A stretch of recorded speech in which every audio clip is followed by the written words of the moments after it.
మీలో ఎంతమందికి ఈవినింగ్ టైంలో టెంపుల్కి వెళ్ళడం ఇష్టం చెప్పండి. నాకైతే మంచిగా అనిపిస్తుంది ఈవినింగ్ టైంలో టెంపుల్కి వెళ్తే పీస్ఫుల్గా. మా ఇంటి దగ్గర ఉన్న సాయిబాబా టెంపుల్లో దీపాలు పెడుతున్నారంటే అందరం కలిసి పోయినాం. ఈ దీపాలన్నీ మేమే పెట్టినాం అనుకోకండి, కొన్ని పెట్టినాం. అంటే దీపాలు పెట్టేటప్పుడు వీడియో తీయలేదు, తర్వాత తీసుకున్నా. తర్వాత ప్రదక్షిణలు చేసినాం.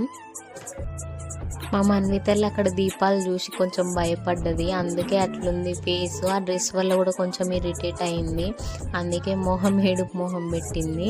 తర్వాత ఇక్కడ హారతి ఇస్తున్నారు పంతులు. హారతి తీసుకొని బాబా పాదాలకి మొక్కేసి తీర్థం ఇంకా ప్రసాదం తీసుకొని కొన్ని ఫొటోస్ తీసుకుందామని పక్కకు వచ్చేసినాం. ఇక్కడ ఫొటోస్ తీసుకుంటున్నాం మేము. నాకైతే చాలా పీస్ఫుల్గా అనిపించింది. దాని తర్వాత ఇంటికి వెళ్ళి మన్వితకి డ్రెస్ చేంజ్ చేసుకొని పానీపూరి తిందామని బయటకు వచ్చేసినాం.